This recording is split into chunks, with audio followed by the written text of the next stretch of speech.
Love staying informed? Subscribe now and get unlimited access to local news, weather, and sports for just 99 cents a month for your first 3 months at inforum.news/join. Read every story, listen to every podcast, and download the apps that keep you informed and on the go 24 hours a day. So head to inforum.news/join right now to subscribe. What are you waiting for? Get 3 months of local news for just 99 cents a month at inforum.news/join.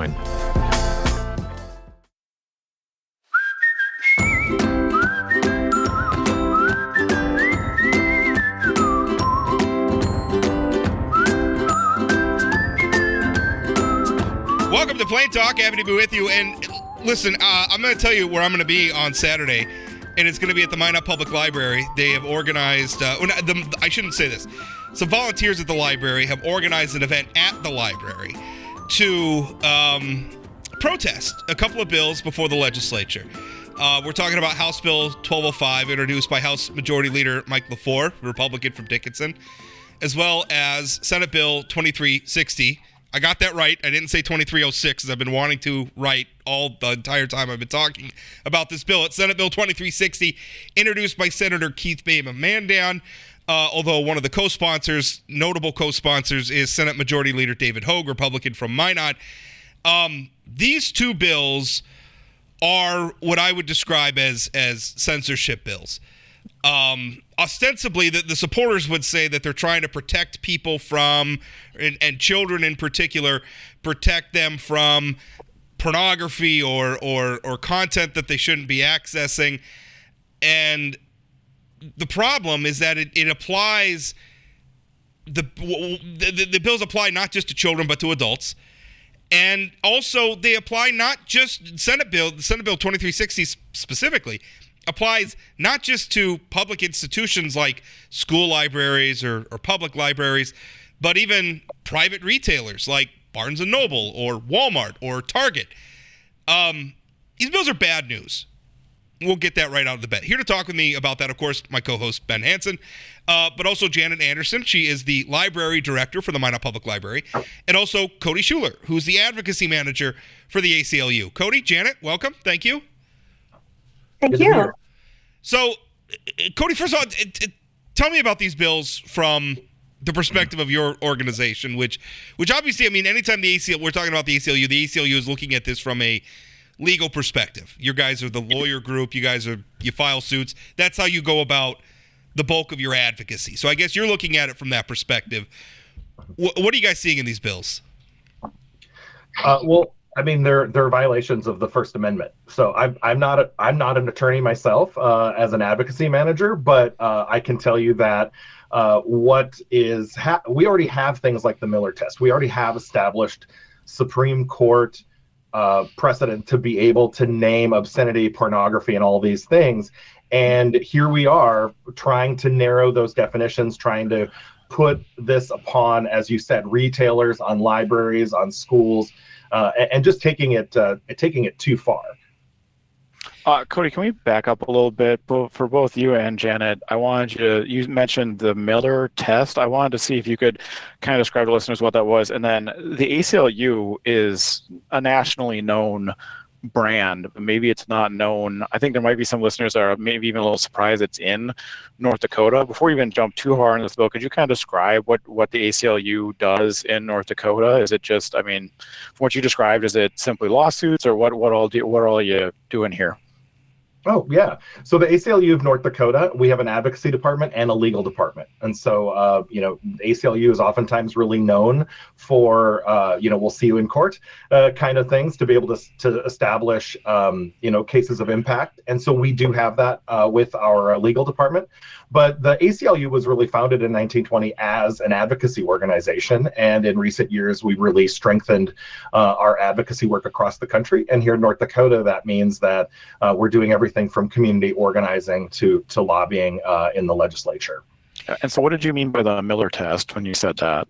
So Miller v. California, 1973 case, it actually laid out a three-pronged test for looking at obscenity specifically. I always get it wrong whenever I try to remember all three prongs because it's not a part of my daily work, so I always have to go back and look it up. But Janet, as a librarian, not to put you on the spot, I'm guessing that Janet probably has maybe a little better understanding of it. But essentially, the three-prong test is really looking at, if the average person applies, those contemporary community standards, that when looking at something taken as the whole, appears to, whether it's obscene or not, right? To be able to look at it from that perspective. Janet, am I getting that right? Yeah, you are. So it is, like Cody said, it's a three-pronged measurement, and it's actually already mostly in the Dakota Century Code. So this is already covered, but it is whether the average person would find the work taken as a whole applies to prurient interests, whether the work describes or in an offensive manner sexual conduct that would be specifically defined by law, and then whether the work lacks any serious literacy or artistic or scientific value. And it has to be all three of those. And again, it has to be taken as a whole. So we already have that on a national level, and the North Dakota Century Code already has that in law. So a lot of these bills are just expanding on that. One of the reasons I brought up, obviously the ACLU and their lawyerly habits. I brought it up because I think it's an important consideration with this bill. If these bills pass, one or the other, or both, I guess, although I have a feeling if they are going to pass, they're probably going to be molded into one. That's usually how it goes. But regardless, if something like this passes out of our legislature, the state's going to get sued. I don't know if the ACLU specifically is going to do it. Somebody's going to do it, though. Whether it's the retailers, the likelihood that our state getting sued, and that's going to cost us money. We're going to be spending a not insignificant amount of tax dollars defending this, which I think brings me to my question for Janet, which is the fact that these bills were introduced is based on the presumption that there's a problem. Now, I'm very familiar with our library in Minot. I love our Minot library. We go to events there. We've checked out board games. We've checked out books, obviously. We check out video games. It's not unusual to see my family on a Saturday hanging out at the library. We like going there.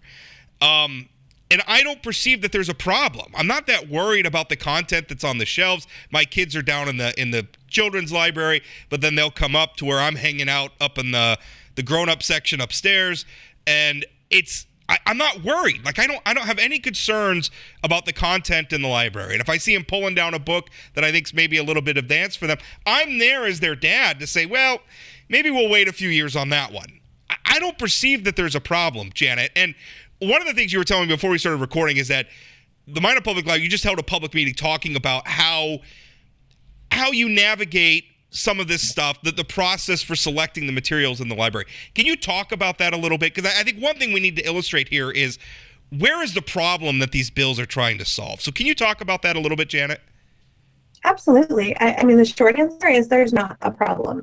I have specifically said to people, I challenge you to find anything in our library that is pornography.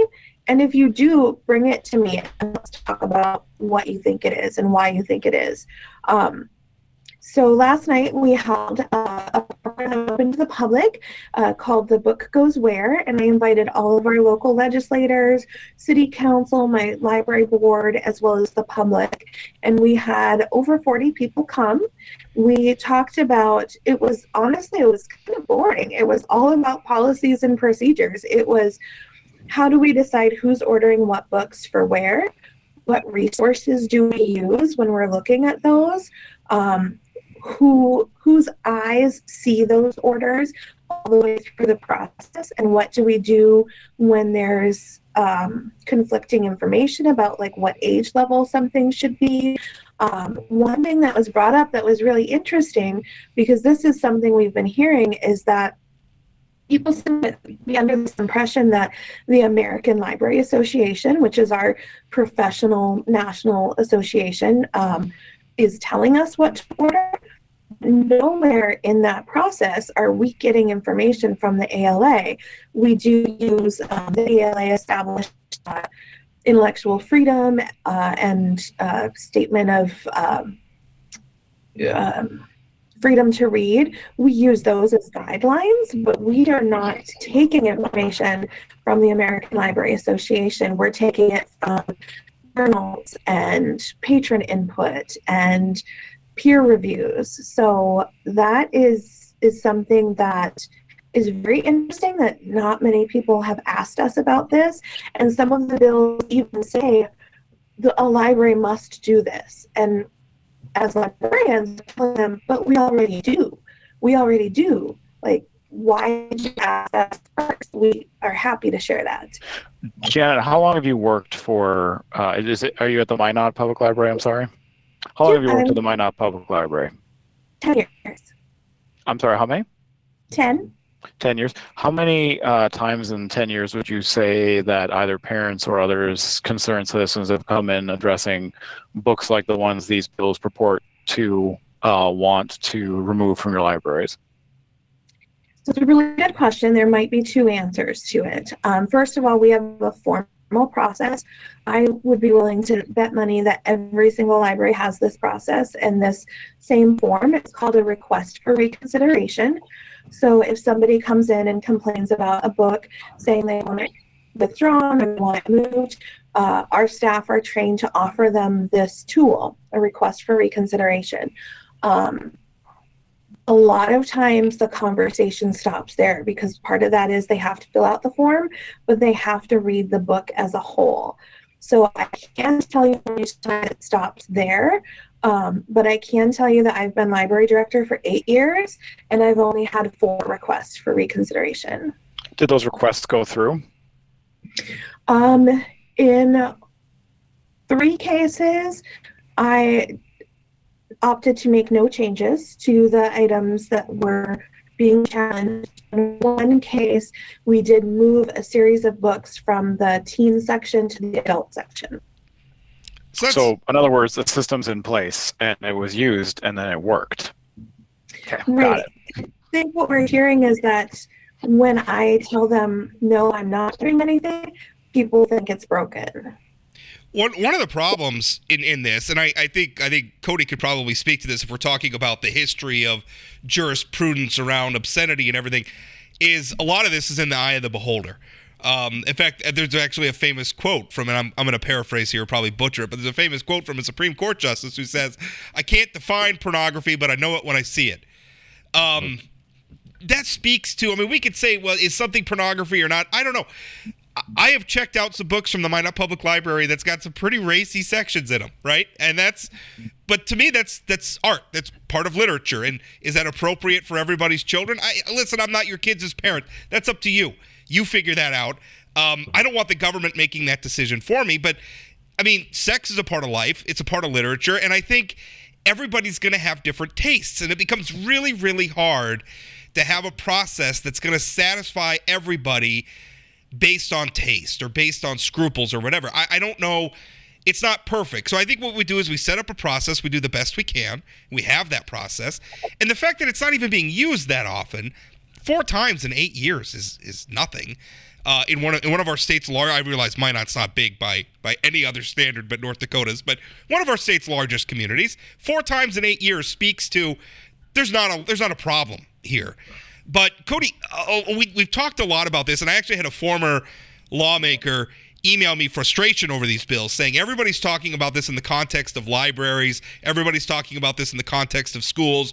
Nobody's pointing out that this doesn't just apply to children, and this doesn't just apply to public institutions. It applies to retailers. And Cody, that's an even bigger problem, because if we're talking about something that's paid for by the taxpayers, well, then there's a nexus where the government maybe has a little more say over content. But if we're talking about what Barnes & Noble could sell, that's a whole new frontier, Cody. Oh, totally. And I think it's really important that you mentioned, I mean, you mentioned as far as taxpayer dollars. So from the beginning of time, right? Since ancient societies, libraries have been warehouses of knowledge, a place where we perpetuate human knowledge. We know that even during medieval Europe, that there were libraries that were in remote places that were then saved from being pillaged, and that's why we have some of the ancient knowledge today. And so, for an educated citizenry, people who go to the ballot box, people who engage in civil discourse, people who want to learn to cook, from every aspect of society, you need to be educated. And a library is a repository and a place for that. It's more than just an archive. It's a living place for the perpetuation of human knowledge. And sex, as you said, is a part of the human experience, is a part of human knowledge. Where we really, I think, get into trouble is really arguing, again, as you said, the government telling us what we can and cannot read, or what we can or cannot have access to. And also, we have an argument all the time about tax dollars. Someone might disagree with a war. I know lots of folks who were unhappy with some wars that we've been in, but yet, I can't, there's not a box on my tax form that says I can opt in or out of what I want to help pay for. And so we do need standards and regulations, but as Janet laid out, it's already there. This is unnecessary. And to extend it into the marketplace is even more egregious because, we're talking about, I hear a lot about conversations about free market capitalism and the marketplace, and now we're looking to regulate that as well. So it's not just the repositories of knowledge, it's even further. So I think that, now, I will say that this bill did originally have, or 1205 originally had a piece that said anybody who made any complaint, automatically a book needed to be removed within 30 days. That has been taken out of the bill. And let's rely a little bit, acknowledging that there are processes in place. But a few other things that made, because these bills are broad and vague. One of the things that was removed in amendment was, pictorial description or pictorial portrayals of gender identity and sexual identity. Really broad and vague. What do those actually mean? I have some ideas based on our culture wars, what was being got out there, but they were broad. I think it also means that those have been removed. That episode where the Three Stooges dressed up like women would be illegal, I guess. Exactly. And Monty Python sketches, out of here. Yeah. So those pieces have been removed, but also they continue to be very broad and vague as to what it, and I think during the committee's discussions, through the comments that were made on the floor, but also in committee and in testimony, sort of arguing and calling things, this is obscene, pointing at it, again, was the opinion of the lawmaker, the opinion of the person providing testimony. And I have a lot of questions as to how many of those would actually stand up in court. And Cody, I understand your position, and Janet, you are literally working in the Library Association, and Cody, you are trying to do your due diligence and fiduciary duty to the people you represent and to the people who stay in North Dakota, aka, fancy way of saying, you have to work with these committee members to make the best bill possible. Mm-hmm. I don't understand why in the world it is important to acknowledge that there are processes in place, but where in the world could you come from a mentality that you could even start a bill as, I grant any finger pointer of any stripe or brand, bad faith or good, the ability to stand up, point a finger, and censor any other piece of literature or nonfiction. This doesn't apply to fiction or nonfiction. Any book available in a public library or a realtor, I find to be, I cannot imagine a justification to even start in that place. That's such a bad place to start. And I did want to address, so it's not much of a question, it's more of a statement, but I did want to address the commerce side of this. If this passes as it currently stands, governor signs it, hypothetically, if it restricts retailers from selling this broad definition of these materials, what is the online versus in-person component? Meaning, does Barnes & Noble and Fargo, is it no longer able to sell Game of Thrones, the book series, but Amazon.com is, therefore putting more of a knife into brick and mortar retailers that the market through online retailing has already done? Has that been addressed in committee?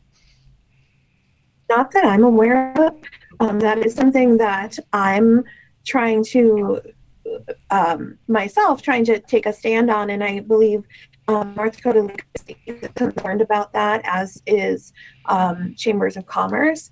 It's not just so Main Street Books, which is their local little bookstore here in Minot. It's not that they have to make a decision. Will I keep Game of Thrones, or will I risk getting a Class B misdemeanor? And let's spell it out for folks that maybe aren't like fantasy fans even. Game of Thrones is a very popular best-selling book series that got turned into a TV series. I have not read the books, but I do know that there is a main plot line that involves incest. There's plenty of sexual content, sexual assault content, violence in it. If you choose not to read it. I have read the books. Yes, they are. And if you choose not to read them for that reason, that would make perfect sense to me. If I had a 10-year-old, I think I would probably restrict them from reading or watching the shows and watching that content. But under the course of this bill, and to Rob's point, would Game of Thrones be banned from even being checked out from a library, being contained in a library, being sold at Barnes & Noble? Yes. Yeah, I think so. I mean, I don't know how else you read the bill. And also, I mean, talking about the online component of it, one of the services that is offered now, Janet, you can correct me because I use this all the time. You could check out ebooks, right? And that's through what's called the North Dakota Digital Consortium. And as I understand it, Janet, that's like a pool of online content that all of our state libraries share.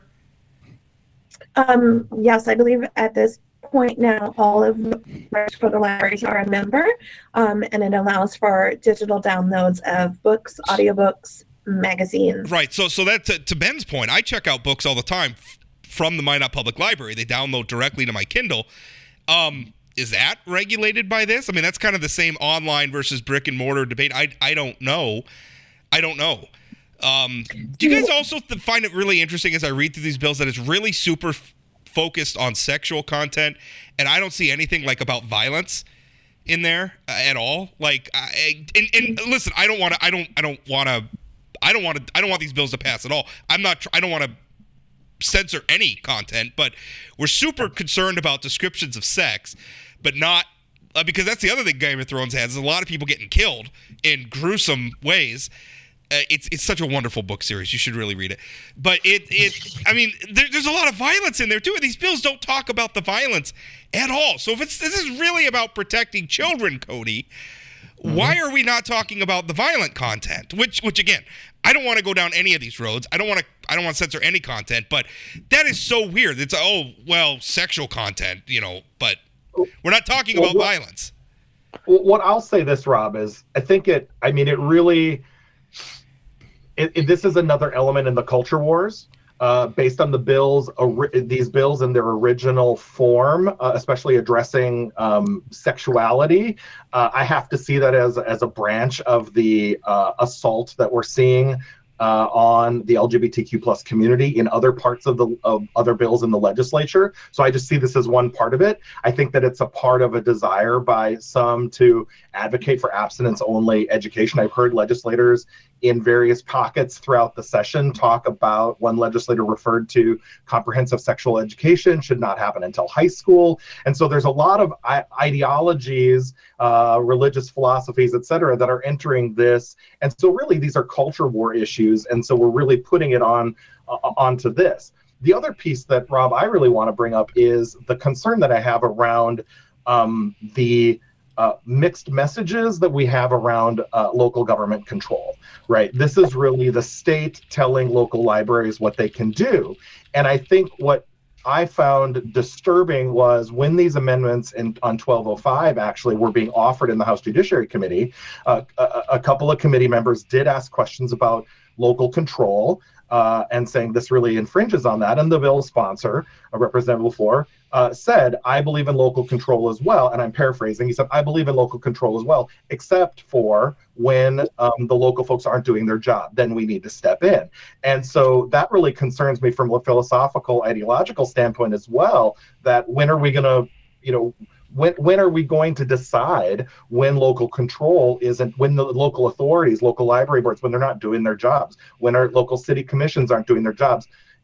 we're then that's a broader overarching conversation that's also happening around this session. I mean, the local control argument always becomes a political football because it's. I don't. To me, there's a more important. I don't want the government censoring what I read. Period. And I don't care if it's a county commission or a municipality or a township or a school board. I don't want censorship. Now, I understand, if we're talking about a school, we don't need maybe Game of Thrones in the school library. I get that. I'm not advocating for that. But the other part of it here too, Janet, and this really frustrates me, is the way educators and librarians are kind of being cast as though there's this caste of people who are over there, twirling their mustaches, trying to get unseemly content in the hands of our children, and not members of our communities who often have children themselves, who live lives themselves, who are just trying to serve their communities, all the members of their communities, understanding that within any given community, there's going to be a lot of different viewpoints on what's good content and what's not. I don't like the way these bills have sort of, I don't know what to demonize your profession. And that's how it feels to me from the outside looking in. I thought that's so unfair. Thank you, Rob, because actually in the past month, I would say, I've been called a groomer. I've been called a peddler of pornography. I've been misquoted as stating that I support teenagers, actually children, looking at pornography to learn about sex.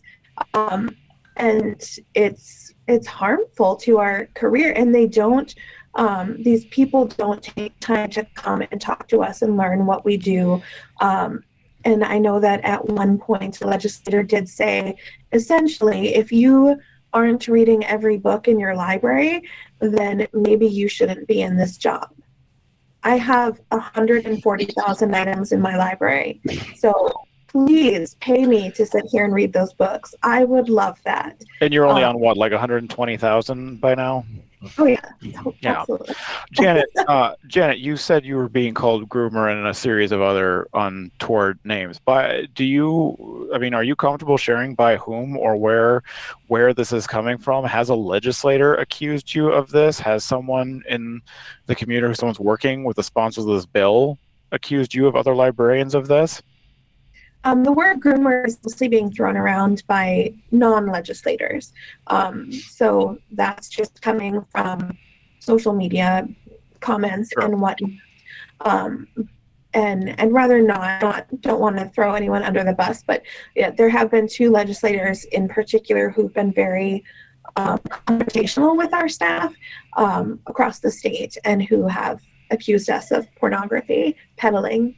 But they're accusing you. Those names, I mean, it is your prerogative, but I want those names named. I want their constituents to know what kind of representatives they have elected and what they are doing in office. They're writing laws and they're getting paid by, speaking of taxpayer dollars, and they're getting a full Cadillac healthcare package for them and their families to go about doing things like this. This is not a productive way of being a lawmaker. This is not serving your constituents. These are not good faith arguments being put forward about content for juveniles. And again, I hate that you're being put in this position. I don't mean to push you at it. And I did, Cody, you had something to say, and I did have a follow-up with you with the Republican. Cody, I wanted to ask with the Republican caucus in particular, because I do this, and I'm really going to draw a line on this one and say, sometimes I will refer to it as the legislature's doing this, the legislators are doing this. These bills are exclusively being sponsored by Republicans. So far, the votes for them have come exclusively from Republicans, unless I'm wrong, and the Democrats are a super minority at this point. But the Republican Party and many Republican politicians, when running for office, do speak about local control, small government, a light regulatory touch, and we have touched on today how this could impact local commerce, censorship, making choices on your behalf by the government. Have you had any interaction or have you seen any protests from that supposed libertarian wing of the Republican Party, things they run on when coming from this bill? I'm not talking about you, I'm talking about people in office. Yeah. Rob is saying him, I'm talking about people in office. Have you seen any of the legislators come up Republican legislators come up with those points.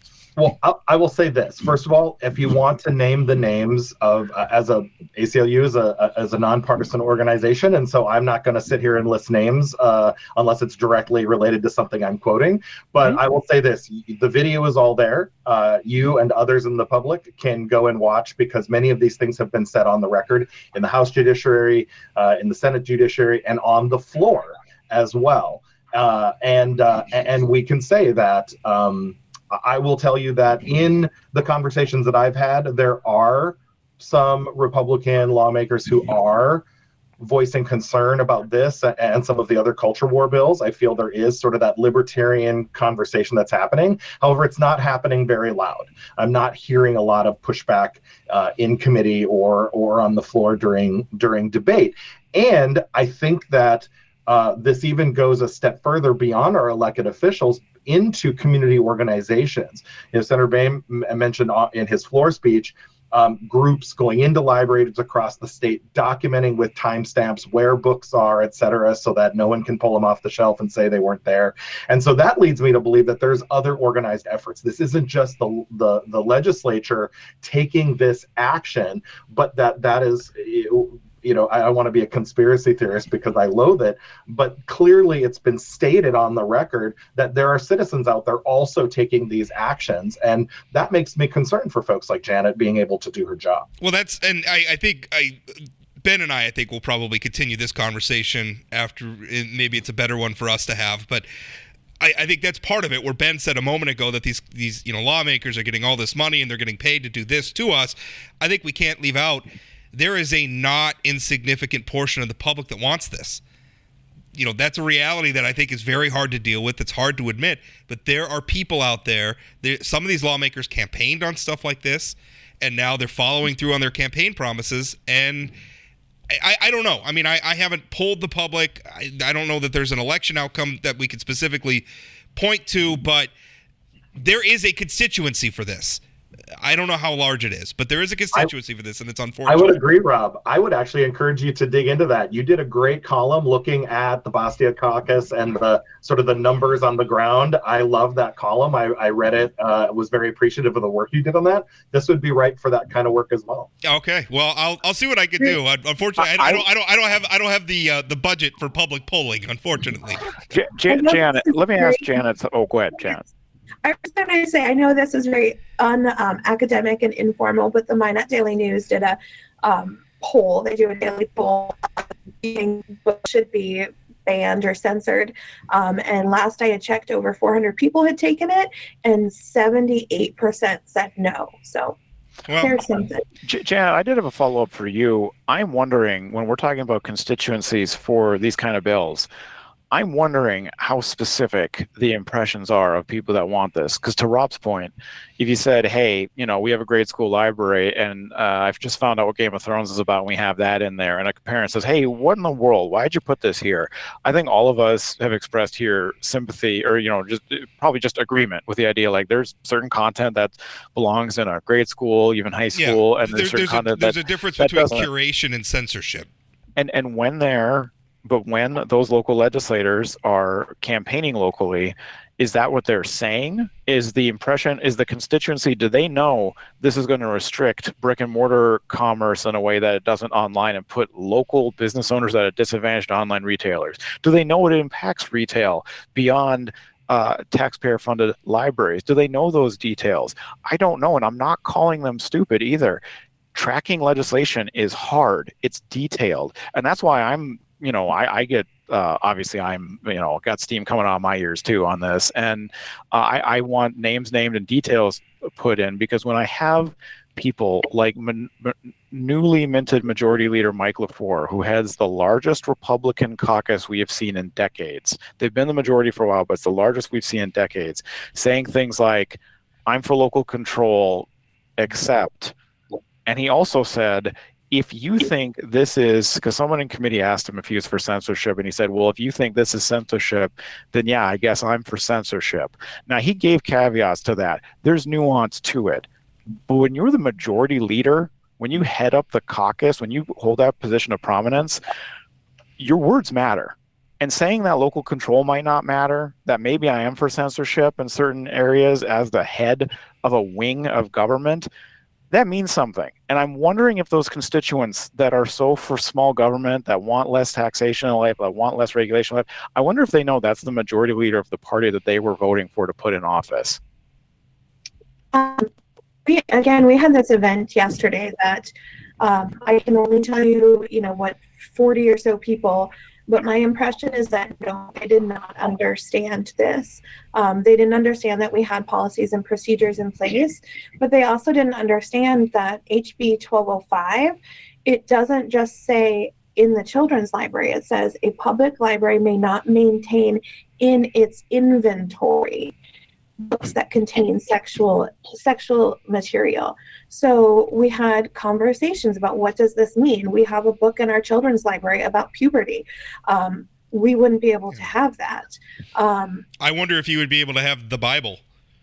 Well, and the Bible also. Yeah, I shouldn't have mentioned Game of Thrones. I should have said a book full of incest, sex, and violence. The Bible could not be.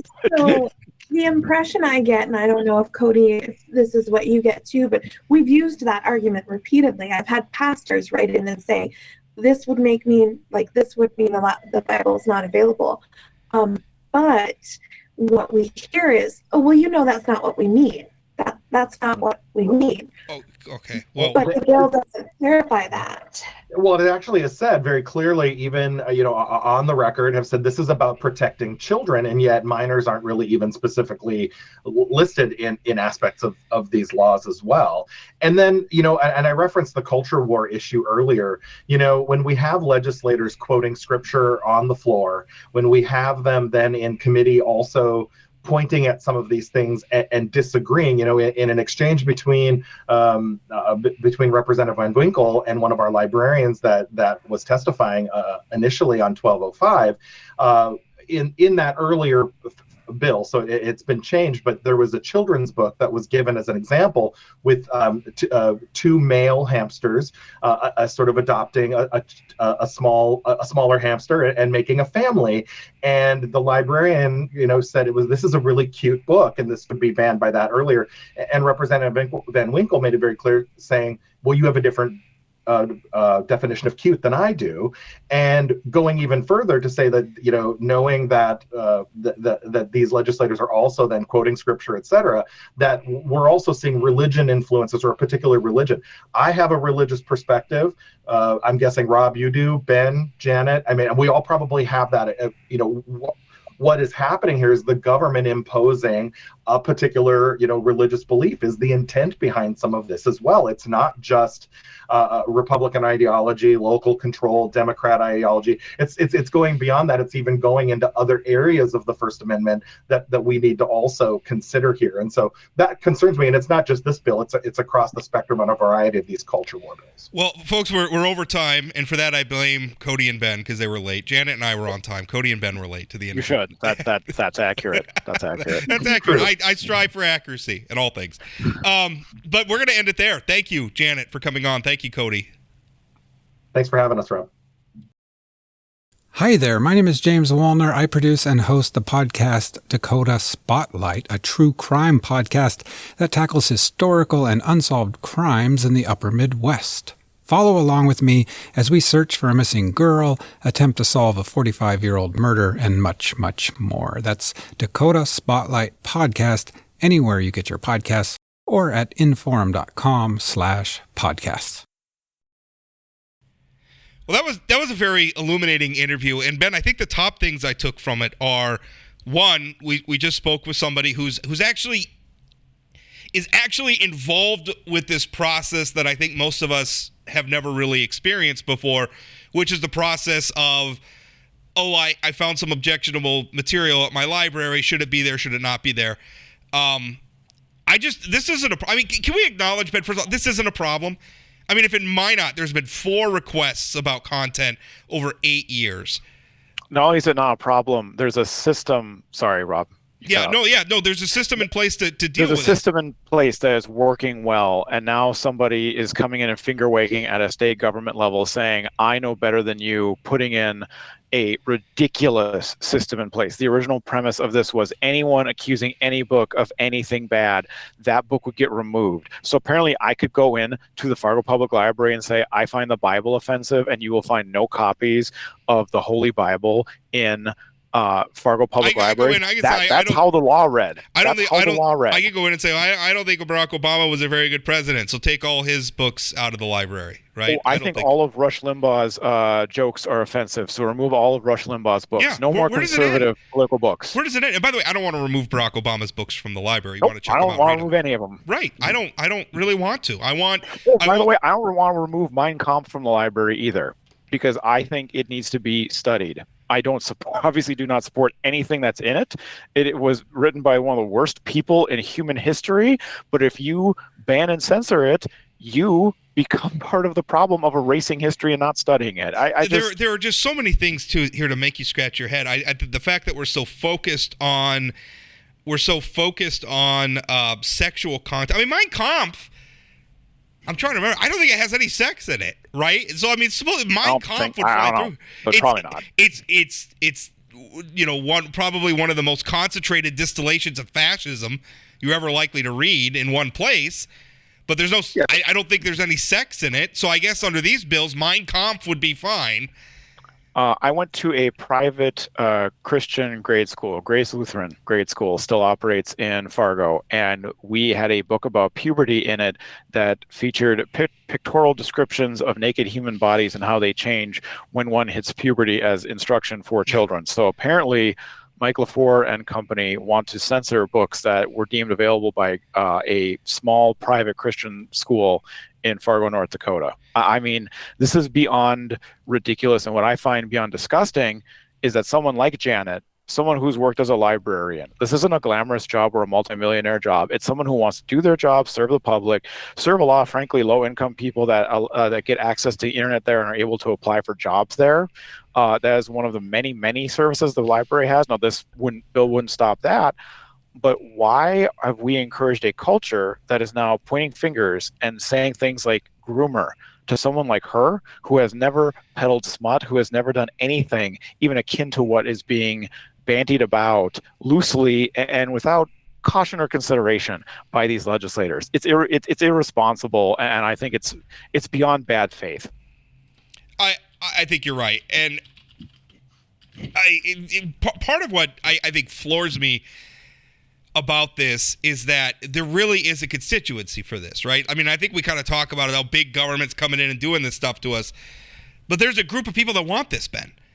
And I mean, I think we can have a debate. And you know, we heard Cody talking a little bit about a column I wrote, and what I was trying to lay out was why this is happening in the Republican majority. Because I talked to a lot of Republican lawmakers who quietly, including some who voted for these bills, quietly don't like them, but they're afraid to vote against them because they're afraid that when their local district party, the local district NDGOP where they live, is going to, you know, there's only about 40, 50 people who get in that room to decide who the candidates are. And they're afraid if they vote against this. I use the here. This is maybe a better illustration. In my column, I use the example of District 33, where a former state senator by the name of Jessica Bell was up until this last election. She represented that district.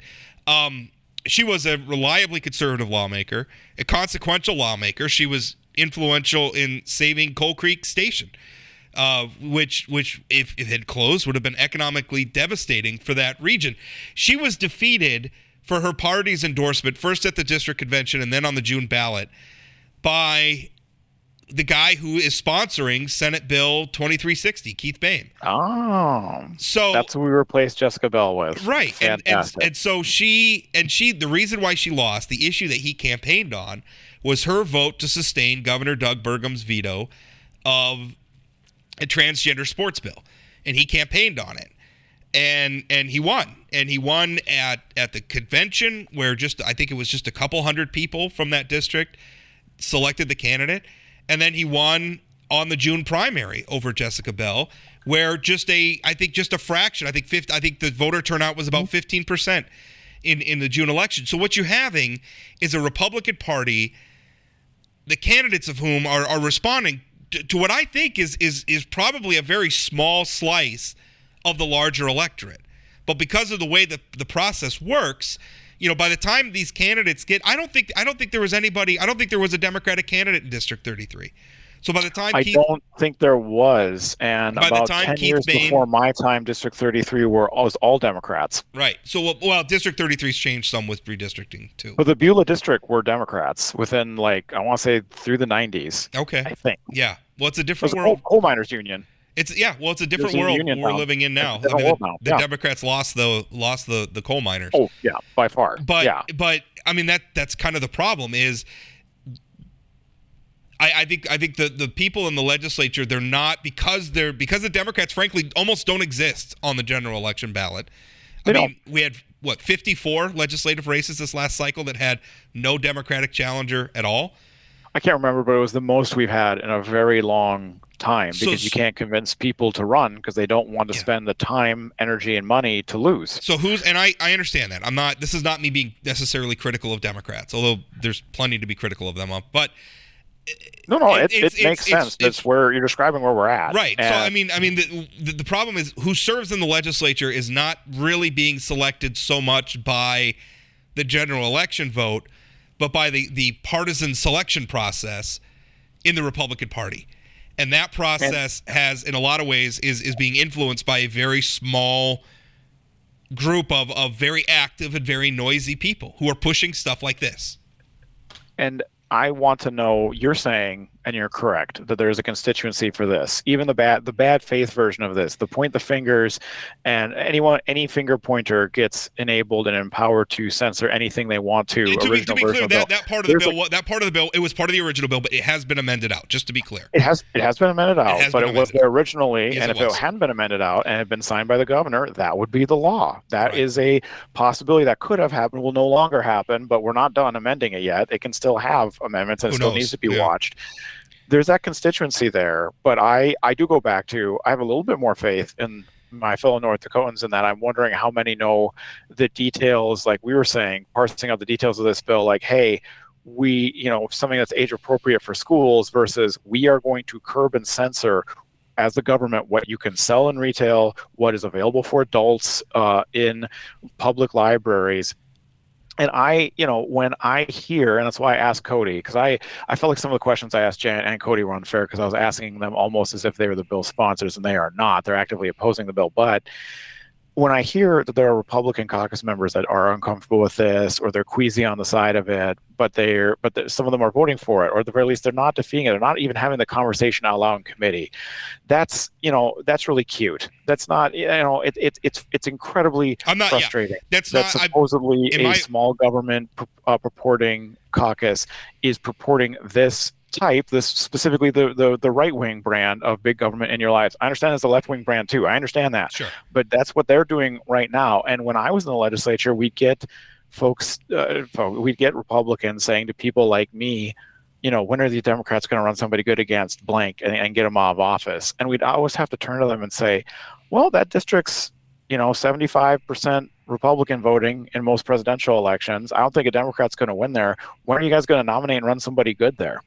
And I think the impetus is as much on them to organize and get somebody who's somewhere in the mainstream. We have a governor who I would probably thinks of himself as being towards the mainstream, or whatever, however you define that party. But I'm not hearing his voice here on bills like these. I'm not hearing, is he staying quiet because he wants to keep the veto pen powder dry? I don't know, but I'm just not seeing any directional leadership. But I am seeing Mike LaFleur say, I guess I'm for censorship under certain areas. I guess I'm for, that's not impressed. Well, no. And it's a moral panic. I mean, what's going on right now, it's a moral panic, not unlike we saw, video games are going to rot your brains and all that. We see this in politics over the years, right? We see moral panics about music. We see moral panics about video games. Now we're going through, we've had moral panics about books before, right? I mean, the Scopes monkey trial and all that other stuff. And it all goes back to that 14th century monk who said, if God wanted us to have forks, he would put them at the end of our hands. Because anything new is scary, and we must use the powers that be to stop them. It's a tale as old as time. It's incorrect, but I'm looking for the spine somewhere in the legislature and the Republican caucus to stand up and say, enough of this. We're going to be done with this. And I'm not seeing it. I'm looking for an appetite among the larger public to say, listen, I don't want Bismarck deciding what my local library can offer. I don't want Bismarck deciding what Barnes & Noble can sell me as a grown adult. Right? I don't want to have to go to an adult bookstore to buy Game of Thrones. Right? I don't want to go to buy Henry James or whatever. Any of these other great works of literature that I enjoy, that millions of Americans enjoy, that thousands of North Dakotans enjoy, and now you're going to make me go to an adult book. I guess that's the other thing. Wouldn't that be something and listen, I don't think it would get to this point. If they try to impose this on retailers, the courts are going to strike it down. That's what I think. And it's going to cost the state of North Dakota a lot of tax dollars to defend it. But imagine if it went through and it was law, and all these people who are opposed to pornography are making George R.R. Martin fans go to actual porn shops to buy his books. Or, hey, if you want your new edition of the Dark Tower series, when Stephen King comes out with his new book, you got to go to the porn store. I mean, North Dakota would really be quite a family-friendly place to be. Wouldn't that be something? Like if I just want to buy a Ernest Hemingway book, right? Because, hey, guess what? Yeah. Hemingway put sex in his books, too.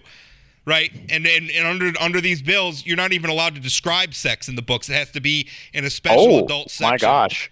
Oh yeah, you didn't know that?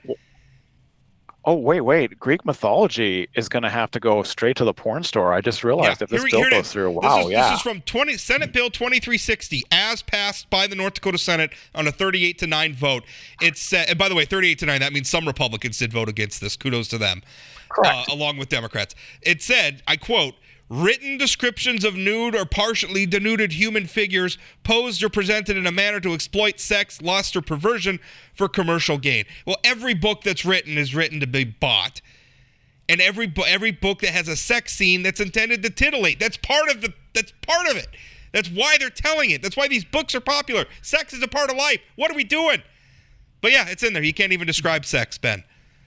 No, and so no Bible, no Jewish or Christian holy books, and I forgive me, I do not know how many depictions there are in the Quran, but apparently we are going to take all holy books out of our public library space and retail spaces too. You can go to the porn shop and buy the Bible though, Ben, if you want to buy a Bible under this book. That makes a lot of sense. I hope they're proud, and I hope everybody who's voting for these and just hopes the other chamber fixes it or the governor vetoes it is very proud of. I want them to look themselves in the mirror and say, is this why I ran for office, so I could hold my nose and vote for crap like this?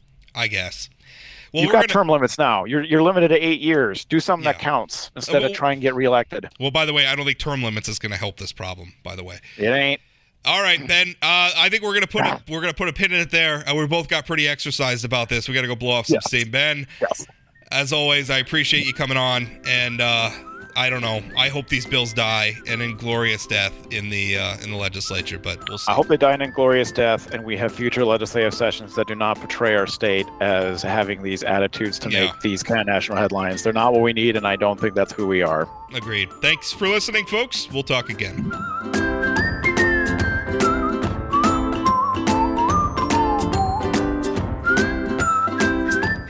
Did you know Forum Communications Company has a robust podcast library? At inforum.com/podcasts, we have everything from politics, sports, true crime, outdoor adventure, and more.